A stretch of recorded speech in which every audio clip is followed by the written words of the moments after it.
प्यारे बच्चों, आपको पता है 12th क्लास ऑर्गेनिक केमिस्ट्री का first chapter haloalkane and haloarene running में है। उसमें हम एल्काइल हैलाइड की केमिकल प्रॉपर्टीज में first properties nucleophilic substitution reaction को देख रहे थे। आज हम उसकी मैकेनिज्म पढ़ने वाले हैं, SN1 और SN2। इससे पहले मैंने जो रिएक्शंस आपको बताई थी, जो न्यूक्लियोफिलिक सब्स्टिट्यूशन रिएक्शंस थी, उनको एक बार शॉर्ट में रिवाइज करा रहा हूँ। उसके बाद मैं SN1 और SN2 पे पहुंचूंगा। आप देखिए, मैंने आपको न्यूक्लियोफिलिक सब्स्टिट्यूशन रिएक्शन में कुछ रिएक्शंस बताई थी। उसमें एल्काइल हैलाइड को हमने रिएक्ट कराया था। किस किस से कराया था आप देखिए, बहुत ही इजी रिएक्शन है, आपको लर्न करने में बहुत हेल्प मिलेगी इससे। NaOH, AgOH, NaOR, KCl, AgCl, AgNO2, KNO2 और NH3। इन रिएक्शंस में आपको मैंने बार बार बताया था कि जो मेटल है उस मेटल पे पॉजिटिव चार्ज होगा, तो मेटल न्यूक्लियोफिलिक रिएजेंट की तरह वर्क नहीं करेगी। जैसे सोडियम मेटल है, silver, sodium, potassium, silver, silver, sorry यहाँ KNO2 लिया था हमने, पोटेशियम, सॉरी AgNO2, KNO2 और NH3।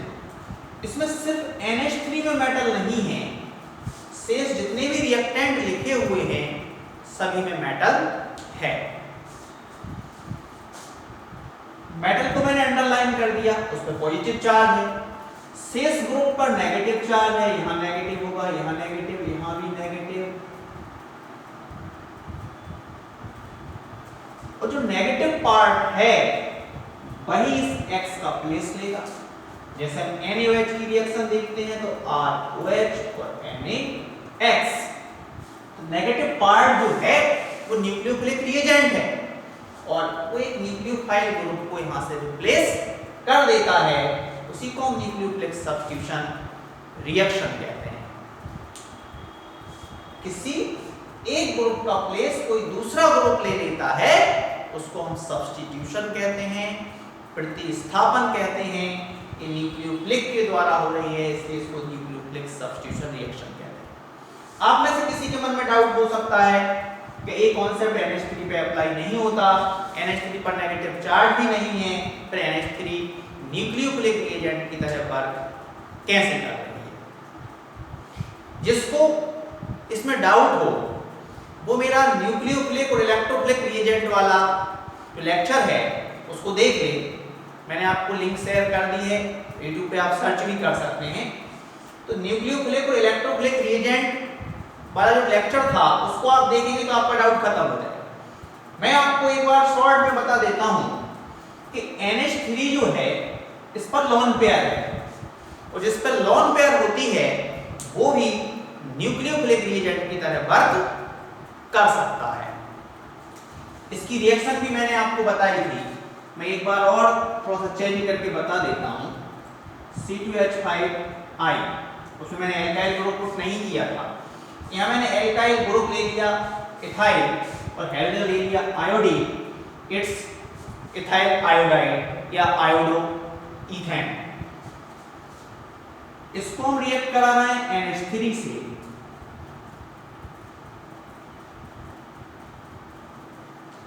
N और H3, NH3 को मैंने तोड़ के लिख दिया। जो NH2 ग्रुप है वो I को रिप्लेस करेगा, C2H5NH2। इथाइल एमीन है, इसको हम प्राइमरी एमीन भी कह सकते हैं, 1 डिग्री एमाइन। यहाँ H और I रिलीज हो जाता है। इसको अगेन रिएक्ट कराते हैं हम एल्काइल हैलाइड से। एल्काइल हैलाइड हम क्या ले रहे हैं? Ethyl iodide. AI और यहाँ से एक H, HI, C2H5, C2H5 and H। एक सेकेंडरी एमाइन, अगेन रिएक्ट कराते हैं C2H5 I से H और I रिलीज हो जाएगा, HI, C2H5, C2H5 और N। एक टर्सरी एमाइन है, इसको अगेन रिएक्ट कराते हैं C2H5I इथाइल आयोडाइड से। तो यहाँ पर C2H5 का होल 4, 1 2 3 और 1 इथाइल ग्रुप यहाँ से आएगा, C2H4 हो जाएगा। N पॉजिटिव चार्ज आ जाएगी और आयोडीन था तो नेगेटिव चार्ज। यहाँ आप ध्यान देंगे कि अब हमारे पास रिप्लेस होने के लिए हाइड्रोजन नहीं था, इसलिए यहाँ आयोडीन अटैच हो गया। ये रिएक्शन को हम एमाइन के प्रिपरेशन की हाफमैन मेथड भी कहते हैं। इसको आप नोट कर लेना अपनी कॉपी में, मिटा दो। Okay,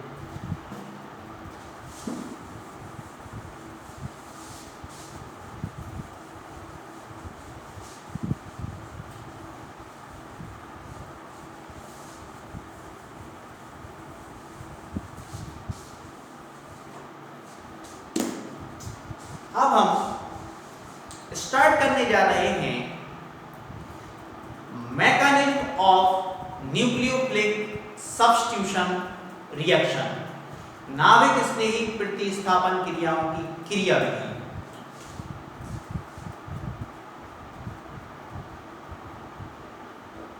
mechanism of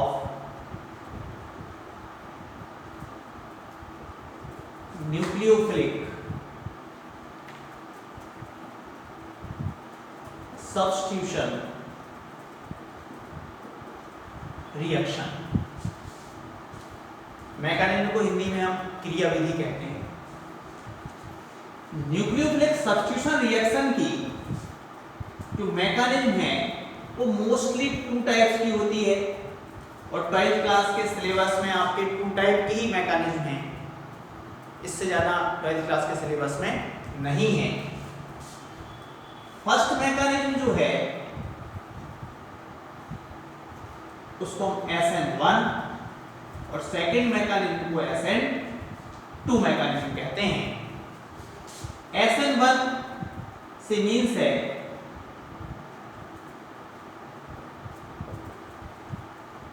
substitution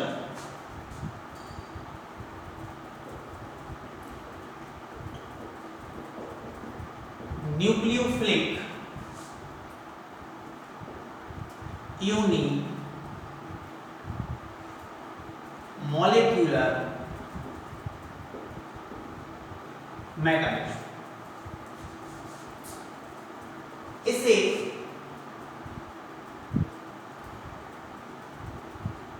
first order reaction भी कहते हैं। क्यों कहते हैं बताऊंगा मैं आपको। इसको आप हिंदी में देखेंगे तो SN1 का तो SN1 रहेगा, उसको हम बोल सकते हैं यूनिमोलिकुलर को एक अणुक, और मैकेनिज्म को क्रियाविधि बोलते हैं। तो एक अणुक क्रियाविधि या SN1 क्रियाविधि, फर्स्ट ऑर्डर को एक अणुक अभिक्रिया कहते हैं। SN2 की हम बात बाद में करेंगे, पहले हम SN1 की बात करते हैं और इसको स्टार्ट करते हैं।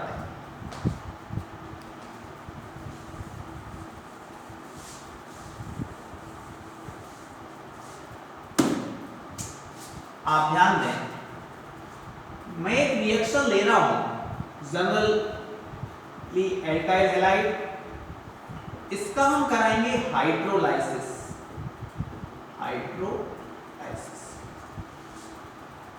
हाइड्रोलाइसिस कराने के लिए यहाँ वाटर की जरूरत होगी। यहाँ जो वाटर है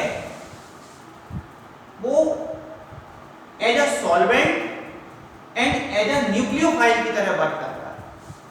मीन्स जो वाटर है, जल जो है, वो नाभिक स्नेही अभिकर्मक की तरह भी काम कर रहा है और ब्लैक के रूप में भी काम कर रहा है, मीन्स सॉल्वेंट के रूप में काम। एक न्यूक्लियोफिलिक सब्स्टिट्यूशन रिएक्शन है, इसमें हम देखेंगे तो R X का प्लेस OH ग्रुप ले लेगा और यहां से HX रिलीज हो जाएगा। मैं ओनली X राइट कर रहा हूं, आप समझ जाएंगे कि HX पर एक रिएक्शन। अब मैं इसकी आपको SN1 मैकेनिज्म बताता हूं कि मैंने जनरल रिएक्शन लिया है जिसकी मैं आपको SN1 मैकेनिज्म में अप्लाई करके बताने वाला हूं। आप ध्यान दें, SN1 मैकेनिज्म जो है वो 2 स्टेप में कंप्लीट होती है। स्टेप फर्स्ट में जो एल्काइल हैलाइड है उसका बॉन्ड डिफ्यूज हो जाता है। R यहां पे एल्काइल ग्रुप है, ये बॉन्ड टूट गया। ये स्टेप जो है वो स्लो स्टेप। R जो था वो एल्काइल ग्रुप था, CH3 हो सकता है, तो उसका जो इलेक्ट्रॉन था वो हैलोजन ले गया, तो कार्बन पे पॉजिटिव चार्ज है, इसलिए मैंने R पर पॉजिटिव चार्ज बनाया है और इसको हम कहते हैं कार्बोकैटायन। ये आपने 11th क्लास में पढ़ा होगा कार्बोकैटायन। सेकंड स्टेप देखते हैं, स्टेप सेकंड स्टेप में जो कार्बोकैटायन है उस पर न्यूक्लियोफाइल ग्रुप का अटैक होगा और न्यूक्लियोफिलिक सब्स्टिट्यूशन प्रोडक्ट बनता है, नाभिक स्नेही प्रतिस्थापन उत्पाद बनता है। इसकी मैकेनिज्म, तो ये जो रिएक्शन थी वो कितने स्टेप में कंप्लीट हुई? 2 स्टेप में कंप्लीट हुई। फर्स्ट स्टेप में कार्बोकैटायन का फॉर्मेशन हुआ और सेकंड स्टेप में न्यूक्लियोफाइल ग्रुप जो था उसने कार्बोकैटायन के साथ जुड़कर प्रोडक्ट दे दिया। अब इस रिएक्शन की रेट की अगर हम बात करें कि इसकी रिएक्शन की रेट किस पे डिपेंड करेगी, तो मैं आपको बता देता हूं RDS का मीन्स यहां पे है रेट डिटरमाइनिंग स्टेप, मीन्स दर निर्धारक पर। ये जो स्टेप है ये फास्ट है और रेट डिटरमाइनिंग स्टेप जो है वो स्लो स्टेप होती है। मीन्स फर्स्ट स्टेप जो है वो इस अभिक्रिया की रेट को डिटरमाइन करेगी, इस अभिक्रिया की दर को निर्धारित करेगी, इस अभिक्रिया के वेग को निर्धारित करेगी। रेट को हम दर या वेग भी कहते हैं। तो reaction rate is directly proportional होगी RX की। RX is alkyl. यहां पे ओनली एक ही मॉलिक्यूल था, RX क्या है? एक मॉलिक्यूल है, इसलिए इसको हम यूनिमॉलिक्यूलर मैकेनिज्म कहते हैं, क्योंकि इस रिएक्शन की रेट 1 मॉलिक्यूल पर डिपेंड कर रही है। आप ध्यान देंगे, मैंने यहां फर्स्ट ऑर्डर रिएक्शन भी कहा था। एक ऑर्डर वाला फिजिकल केमिस्ट्री में आपका चैप्टर है, उसको मैं पढ़ाऊंगा तो आप पूरा समझ पाएंगे। यदि आपको 11th क्लास से थोड़ा सा पता हो तो रिएक्शन रेट डायरेक्टली प्रोपोर्शनल होती है उस रिएक्टेंट के जिसके कंसंट्रेशन में चेंजेस हो रहा है।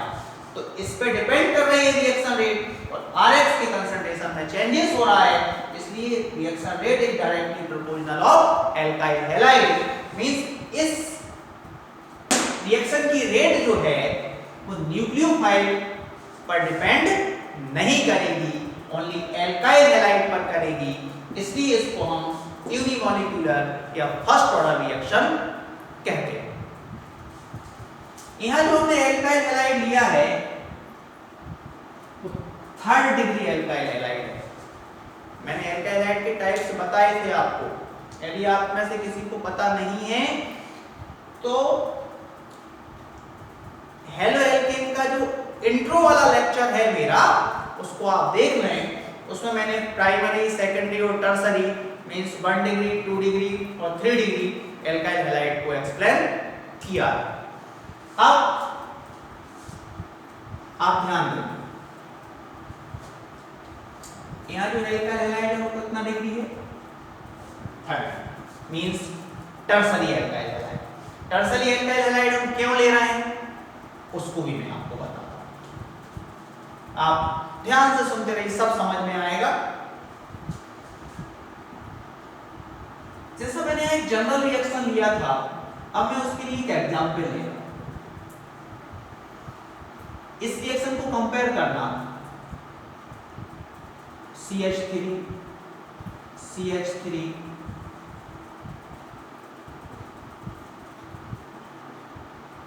CH3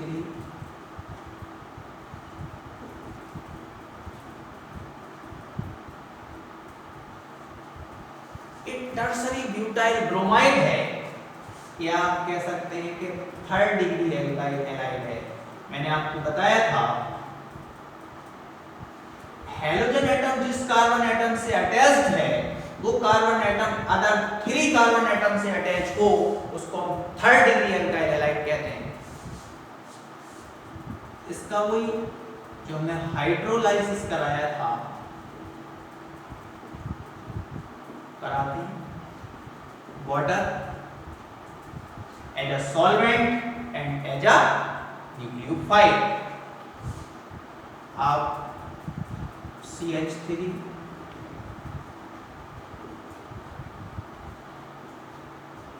यहाँ OH आ जाएगा या इस रिएक्शन से कंपेयर करें। अब हम इसकी SN1 मैकेनिज्म देखते हैं। मैकेनिज्म में जैसा मैं आपको बता रहा हूं कि SN1 मैकेनिज्म 2 स्टेप में कंप्लीट होती है। स्टेप फर्स्ट, इस रिएक्शन से कंपेयर करना CH3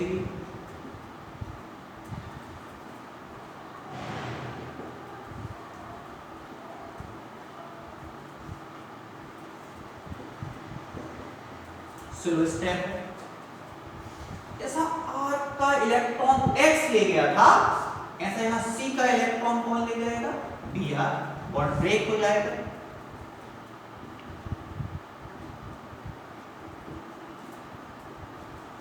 C पॉजिटिव, क्यों?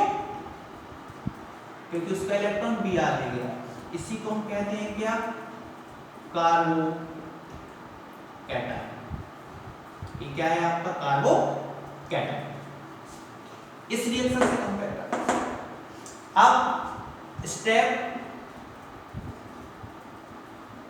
सेकंड की बात करते हैं। अब आप स्टेप सेकंड से कंपेयर करना है इस रिएक्शन को। CH3 एक कार्बो कैटायन है, इसमें न्यूक्लियोफाइल का अटैक हुआ था।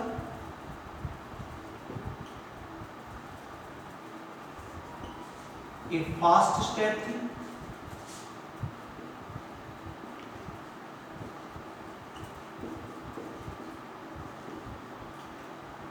ये आपका एल्कोहल का फॉर्मेशन हो गया, यहां भी एल्कोहल का फॉर्मेशन होता है। अब हम वही बात करते हैं रिएक्शन रेट की। रिएक्शन रेट स्लो स्टेप पर डिपेंड करती है, मींस RDS ही है। RDS means rate determining step, means जिस पे रिएक्शन की रेट या उसकी दर या उसका वेग निर्भर करता है। यहाँ एल्काइल हैलाइड है,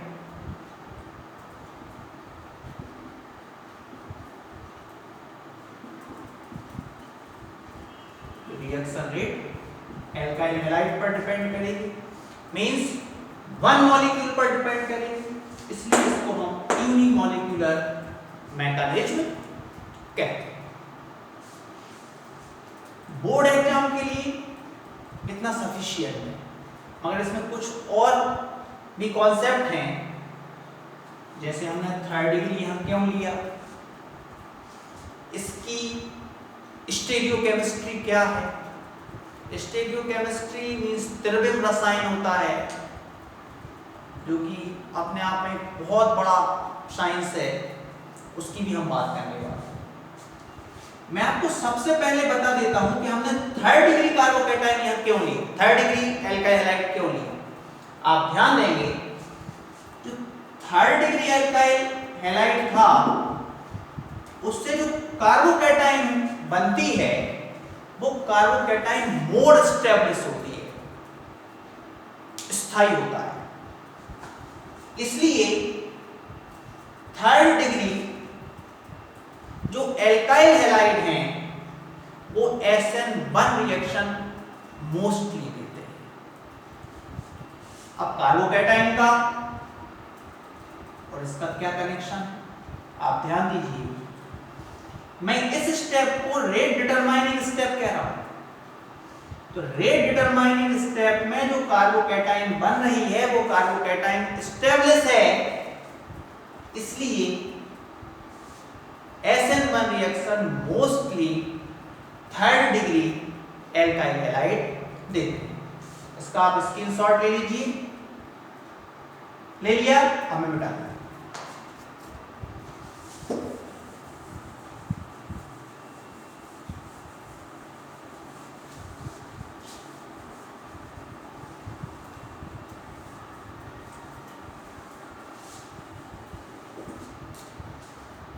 इसके बारे में कुछ और बातें कर लेते हैं।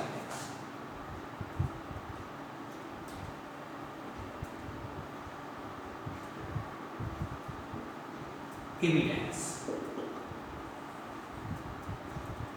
of SN1 इसके फेवर में कुछ एविडेंस है। जैसे फर्स्ट हम देखें काइनेटिक एविडेंस। तो काइनेटिक एविडेंस में हमने अभी बात की थी, काइनेटिक मींस बल गति की परिमाण। इसकी जो रिएक्शन रेट है वो ओनली एल्काइल हैलाइड पर डिपेंड करती है, न्यूक्लियोफाइल पर डिपेंड नहीं करती। यदि ऐसा लिख दूंगा तो इसकी ऑर्डर ऑफ रिएक्शन 2 हो जाएगी, बट न्यूक्लियोफाइल पे इसकी रिएक्शन रेट डिपेंड नहीं करती। मैंने अभी बताया आपको सिलो स्टेप पे डिपेंड करती है। तो सिलो स्टेप में कौन पार्टिसिपेट कर रहा था, ओनली एल्काइल हैलाइड, इसलिए इसकी रिएक्शन रेट न्यूक्लियोफाइल पे डिपेंड नहीं करेगी, ओनली एल्काइल हैलाइड पर डिपेंड। सेकंड देखते हैं,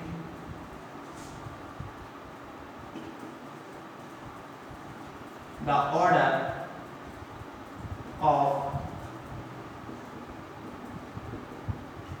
reactivity in different alkyl, third degree, 2 degree, 1 degree, ये भी 1 डिग्री मीन्स सबसे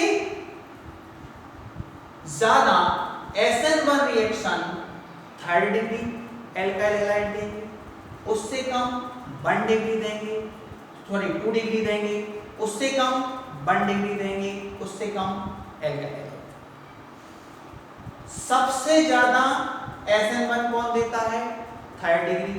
2 डिग्री में बहुत कम मिलेगा, 1 डिग्री में समथिंग आपको एग्जाम्पल नहीं मिलेगा। और थर्ड डिग्री क्यों दे रहा है, क्योंकि रेट डिटरमाइनिंग स्टेप में जो कार्बोकैटायन बन रही है वो स्टेबलिश होना चाहिए, तो थर्ड डिग्री में ही वो कार्बोकैटायन स्टेबलिश होती है, इसलिए थर्ड डिग्री जो है वो SN1 मैकेनिज्म देता है। अब हम बात करते हैं स्टीरियो केमिकल एविडेंस। ये जो एविडेंस है ये आपके लिए समझना थोड़ा सा कठिन होगा। जिन्होंने 11th क्लास में ऑप्टिकल आइसोमेरिज्म या प्रकाशिक समायोजकता पढ़ी है उनको ये एविडेंस समझ में आएगा, और जिनने उसको नहीं पढ़ा है उनको बहुत कम समझ में आएगा। तो आप टेंशन ना लें, मैं इसको अलग से आपको एक्सप्लेन कर दूंगा कि स्टीरियो केमिस्ट्री से क्या मीन्स है, ऑप्टिकल एक्टिव, ऑप्टिकल इनएक्टिव, प्रकाश सक्रिय, ध्रुवण घूर्णक, जैसे कुछ वर्ड इसमें यूज होते हैं जिनके बारे में आप नहीं जानते तो मैं आपको बताऊंगा, बिल्कुल टेंशन मत लीजिए। इसके लिए हमें ऐसा एल्काइल हैलाइड लेना होगा जो क्रेल हो। क्रेल हो मीन्स असममित कार्बन हो। जिसमें असममित कार्बन का मीन्स क्या होता है, क्रेल से क्या मीन्स है आप ध्यान रखें। जैसा अभी मैंने यहां लिया था CH3 CH3 और Br, इस एल्काइल हैलाइड के साथ हम स्टीरियो केमिस्ट्री को नहीं समझ सकते। क्यों? क्योंकि ये जो कार्बन है वो क्रेल कार्बन नहीं है। क्रेल कार्बन क्या होता है आप ध्यान दें। एक और एग्जांपल लिख रहा हूं मैं, C6H5 CH3 H और Br, इसको भी मैं ऐसे लिख,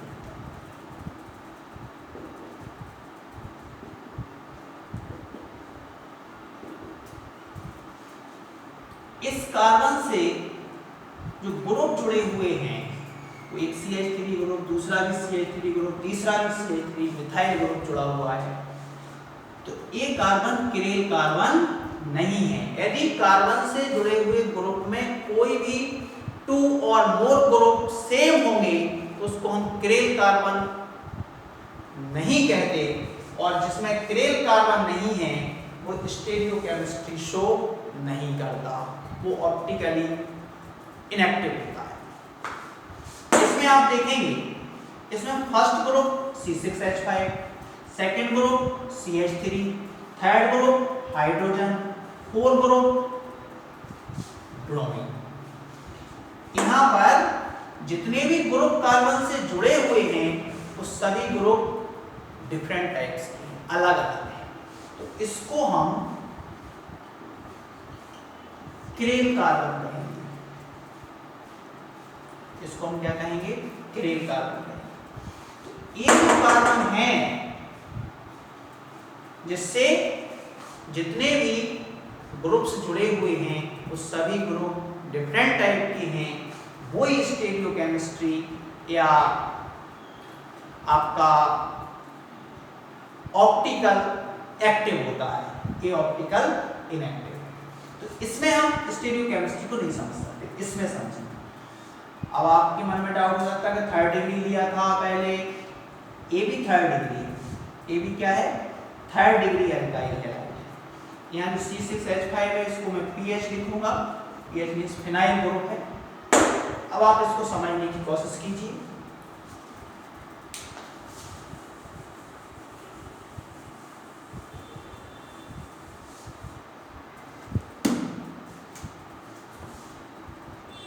PH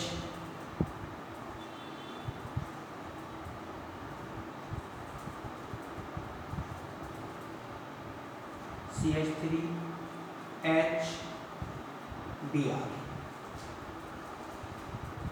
इसकी जो फर्स्ट स्टेप थी मैकेनिज्म की, जो कि स्लो स्टेप थी, उसमें हैलोजन एटम निकल जाती है। अब क्या बचेगा PH, ये जो फिनाइल ग्रुप है C6H5, CH3H और यहाँ पॉजिटिव चार्ज आ जाएगी, मीन से क्या बन गया आपका कार्बोकैटायन। सेकंड स्टेप जो थी, जो कि फास्ट थी, इसमें न्यूक्लियोफाइल ग्रुप इस कार्बोकैटायन पर अटैक करता था। ये जो ग्रुप है ये इस साइड से भी अटैक कर सकता है और बैक साइड से भी अटैक कर सकता है। टू टाइप के प्रोडक्ट इसमें बनेंगे, आप ध्यान दें।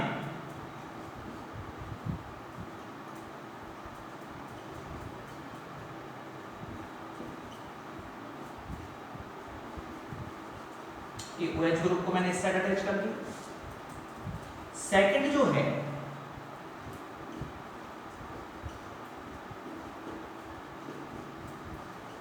इस OH ग्रुप को मैंने इस साइड अटैच कर दिया। ये जो प्रोडक्ट है ये डेक्स्ट्रो रोटेटरी है, ये जो है वो लीवो रोटेटरी है। अब आप डेक्स्ट्रो का मींस नहीं जानते, लीवो का मींस भी नहीं जानते, टेंशन ना लें। ये जो है वो लाइट को क्लॉकवाइज रोटेट करेगा और ये जो है वो एंटी क्लॉकवाइज रोटेट करेगा।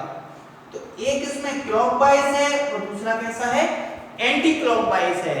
मींस एक दक्षिण ध्रुवण घूर्णक है और दूसरा वाम ध्रुवण घूर्णक है और दोनों का इसमें क्या मिल रहा है, मिक्सचर मिल रहा है। उस मिक्सचर को ही हम बोलते हैं रेशिमिक मिक्सचर। ये क्या है आपका, रेशिमिक मिक्सचर। रेशिमिक मिक्सचर में एक डेक्स्ट्रो रोटेटरी होता है जो लाइट को क्लॉकवाइज रोटेट करा देता है, दूसरा लीवो रोटेटरी होता है जो लाइट को एंटी क्लॉकवाइज रोटेट करा देता है और दोनों का जो मिक्सचर होता है उसको हम बोलते हैं रेशिमिक मिक्सचर। मींस SN1 रिएक्शन में रेशिमिक मिक्सचर मिलता है। ये आपका SN1 कंप्लीट हो जाता है। अभी मुझे पता है इसमें आपको डेक्स्ट्रो रोटेटरी, लीवो रोटेटरी में कुछ डाउट्स होंगे। मैं इसके लिए अलग से आपको एक लेक्चर बनाऊंगा SN2 को कंप्लीट करने के बाद। और